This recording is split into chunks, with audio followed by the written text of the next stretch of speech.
adorar é minha vida, vida em abundância. Então me deixa entrar, me deixa morar, me deixa ficar aqui. Eu não sei cantar, mas eu sei pregar. Mas eu ainda vou aprender a cantar, vocês vão ver, tá? Oi, meus cuscuzes, tudo bom com vocês? Eu espero que sim. Se não tiver, eu profetizo que vai ficar. Comigo tá tudo bem, louvado seja Deus. Porque Deus é bom o tempo todo. O tempo todo, Deus é bom. Deixa eu ajeitar essa câmera. Pronto. Vamos lá, mais uma história de um santo. Lucas Beludi, ele foi discípulo de Santo Antônio de Pádua, da Primeira Ordem. Ele nasceu em Pádua e o próprio São Francisco de Assis entregou o hábito para ele quando São Francisco de Assis estava visitando ali a região de Veneto. Ele visitou alguns mosteiros, alguns conventos, né, e entregou o hábito para ele. Ai, gente, eu acho tão linda essa parte, tá?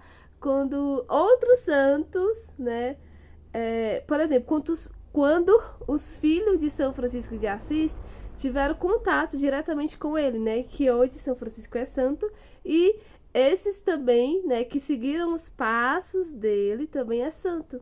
Então, assim, muitos santos. Um santo encontrar com outro santo, eu achei bem interessante, tá?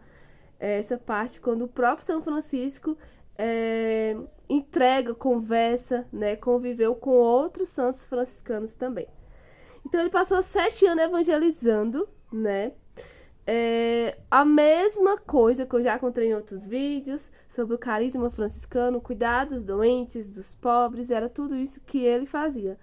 Quando ele conheceu Santo Antônio, que hoje é santo, né? A gente vai falar tudo santo, né?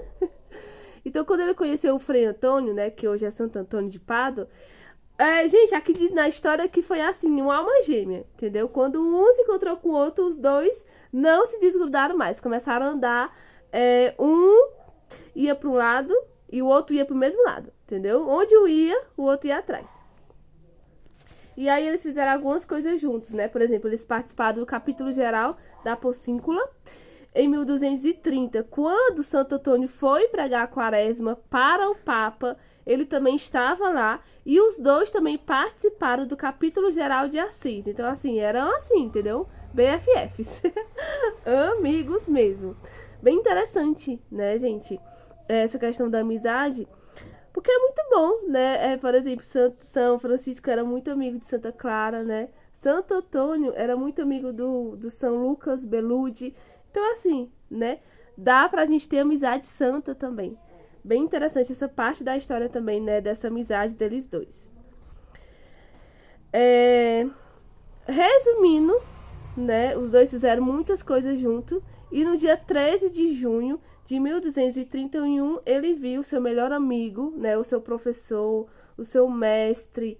Mestre no sentido de que Santo Antônio ensinou muita coisa para ele, mas o nosso mestre maior é Jesus, né? Então, professor também morrer, né? Porque Santo Antônio morreu nesse dia, no dia 13 de junho de 1231. Santo Antônio morreu e ele viu, né, Santo Antônio morrendo. E o resto da sua vida foi só alegria também. Porque assim como ele viu Santo Antônio morrer, ele também viu Santo Antônio sendo canonizado, né? 11 meses depois da sua morte, não passou nem um ano, 11 meses Santo Antônio já foi canonizado.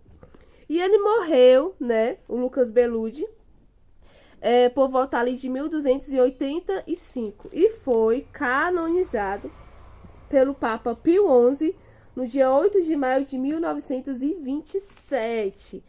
Uma história simples, né, de um santo que recebeu o hábito pelo próprio São Francisco de Assis, que era um dos melhores amigos de Santo Antônio. Então, assim, não tinha como ele também não ser santo, né, da Primeira Ordem. Então, assim, gente, é muito lindo, gente. Muito linda a história dos santos. Eu sei que às vezes é só um resumo, mas se a gente fosse aprofundar, gente, tem muita coisa. Entendeu? Muita coisa mesmo. Mas eu espero que vocês estejam gostando, tá? Sobre a história dos santos franciscanos. E é isso. Paz e bem e até amanhã.